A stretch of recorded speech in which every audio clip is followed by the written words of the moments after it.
baik ilmu di Amerika pun yang bisa membuktikan kausalitas.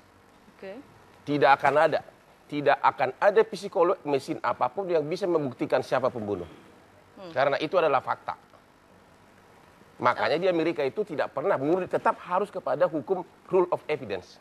Ya, makanya tadi juga Pak psikiater bilang lie detektor aja bisa lolos kan? Artinya alat apapun tidak akan bisa membuktikan kausalitas siapa pelaku pembunuhan. Hanya ilmuwan.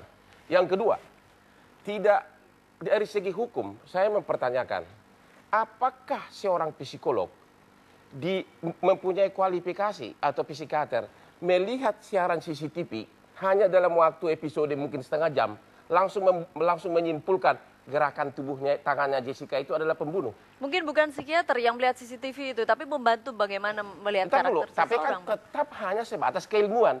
Psikiater atau siapapun yang melihat gerakan tubuh tidak akan bisa mengatakan itu. Karena gerakan body language manusia yang begitu banyak saya nangani kasus selama 30 tahun, body language seseorang tidak menggambarkan suasana hati. Saya selalu begini, coba lihat kalau saya sehari-hari. Apakah saya pencopet? Ya kan, coba saya kalau sehari-hari begini. Jadi hanya dengan menonton CCTV setengah jam, tidak ada kualifikasi seorang psikolog mengatakan bahwa memang gerakan tubuhnya itu adalah menaruh racun di kopi.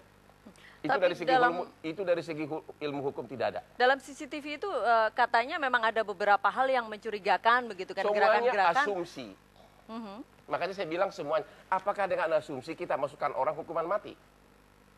Kalau itu putrimu gimana? Oke. Sekarang saya mau juga analisa ini, hanya analisa karena waktu di Jakarta Lawyers Club yang memancing pertanyaan terhadap bapaknya Mirna adalah saya. Oke. Sudah lama dong tidak dicium. Ya kan? Waktu saya tanya, berarti ada faktor kecemburuan. Oke. Kalau kata-kata suasana sudah lama dong tidak dicium berarti hubungan mesra. Ya kan? Itu melambangkan hubungan mesra, berarti tidak mungkin terjadi pembunuhan. Yang harus dibuktikan adalah apakah sesudah ada kata-kata sudah lama tidak dicium sampai dia nikah si Mirna ini, ada nggak WA, SMS yang berantem, cemburu? Kenapa lu kawin? Kenapa lu tinggalkan aku? Kalau kata-kata ciuman aja ada, apalagi kalau marah. Pernah nggak ditinggal pacar? Coba kalau ditinggal pacar dari Bang Hotman mesra. pernah ya? Jadi bisa merasakan ya? Pernah dengan artis dilaporkan ke Polda Metro Jaya. Baik. Ya? Arti itu. Jadi itu yang kedua. Yang mana lagi nih? Coba dulu. Ya. Jadi itu nggak bisa dipakai sebagai asumsi. Justru sudah lama dong tidak dicium, itu melambangkan hubungan mesra. Ditangkapnya itu tidak biasa antar wanita begitu Bang Hotman. Kemudian ada seperti kecemburuan. Sekiranya pun lesbi, apakah seorang lesbi maka otomatis pembunuh? Kan yang harus gini loh. Kan bapaknya Mirna kan mengatakan bahwa kalau Mirna tidak nikah tidak akan mati. Ya, berarti yang dimasukkan di situ Jessica seolah-olah sangat marah karena misalnya miliknya dikawinin orang. Makanya saya tanya, kalau kata-kata ciuman aja ada di WA, apalagi kata-kata kemarahan. Ada enggak kata-kata kemarahan dari mulai kata ciuman sampai dengan pembunuhan atau sampai dengan kawin yang di mana si Mirna itu sangat marah sehingga dia sampai membunuh. Nah itu mungkin yang belum diungkapkan, katanya kalau ada bukti-bukti ada lain. pasti udah terungkap. Orang kata-kata ciuman aja diungkapkan, apalagi kata-kata awas lu ya, lu nggak boleh kawin ya, udah pastilah. Katanya nanti di persidangan begitu Bang. Mungkin karena sudah diucapkan tadi bahwa ciumannya aja diutarakan. Ya, hal lain adalah mengenai perilaku gerakan di kafe. Ya, saya ingat diri saya. Saya kalau masuk ke kafe, saya orangnya nggak pernah, saya bisa 3 kali pindah tempat. Itu kepribadian saya.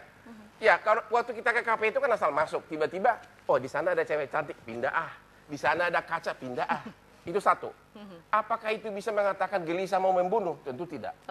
Kedua, saya juga paranoid orangnya dalam hal barang. Setiap saya belanja, setiap saya masuk ke kafe, tidak pernah saya taruh barang saya di kursi. Saya taruh di meja selalu. Apalagi kalau saya masih nunggu orang. Karena takut.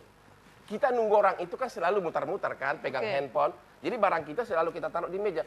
Artinya itu bukan bukti bahwa itu adalah bukti bahwa memang menutupi racun itu dimasukkan. Itu menutupi. Tapi itu kalau sifat kemudian orang beda-beda. Ya, kalau kemudian terlihat sepertinya katanya ada kopi dipindahkan berapa kali begitu kan? Itu bagaimana? Itu kan tergantung manusianya. Mungkin dia nggak suka yang dia lihat jatuh hanya dipindahin. Gini loh, yang diancam ini kan hukuman mati. Masa gara-gara dipindahkan kopi langsung kau bilang dia pembunuh? Ya. Terus kedua, menurut pengacaranya si Jessica, yang meminta minum di situ bukan Jessica di WA-nya, tapi Mirna. Mirna yang memilih Vietnam, Oliver. Mirna juga yang meminta kepada Jessica, pesanin gua dong. Coba. Apakah, jadi selama ini kan seolah-olah karena Jessica yang mesan, maka dia motivasi memasukkan racun. Yang ketiga, Anda pasti sering ngalamin. Pernah nggak Anda janjian sama teman atau sama pacar? Misalnya di mall ini, ada cafe Oliver di sana. Anda nggak tahu. Kemudian Anda kebetulan duluan ke sana, lihat dulu tempatnya. Baru kemudian pergi shopping. Misalnya Anda janjian jam 3, jam 1 Anda udah tiba. Saya 10-an kali begitu. Yang mana sih cafe itu? Kita lihat dulu, baru kemudian kita shopping, baru pas jam 3 janjian kita datang lagi. Tapi dengan datang saya yang pertama itu, bukan berarti saya meneliti TKP. Ini cocok untuk tempat pembunuhan. Ya, terlalu bias. Kemudian, kemudian dia matanya katanya suka melihat ke atas. Kalau Jessica itu kan orang pintar, pendidikan Australia. Kalau dia udah tahu ada CCTV, dia nggak mungkin, dia akan minta pindah tempat minumnya. Baik, jadi menurut Anda bukti-bukti yang diungkapkan sejauh ini tidak cukup kuat begitu ya, Bang Hotman ya? Karena hukum pidana kita mensyaratkan persyaratan yang sangat berat. Satu lagi, yang berhak menilai bukti petunjuk itu adalah, bukti petunjuk itu sumbernya keterangan saksi, surat dari bukti. Psikolog tidak berhak menilai bukti petunjuk. Psikolog tidak berhak menilai bukti petunjuk berupa CCTV. Itu menurut pasal 188 KUHP. Ya, keterangan ahli katanya sudah cukup banyak begitu kan ya? Kenapa? Keterangan ahli katanya sudah cukup banyak. Itu nanti akan dipakai oleh hakim. Tapi psikolog bukan menilai CCTV. Baik, Bang Hotman nanti kita lanjutkan. Sebelum saya juga nanti ke Mas Erlangga juga.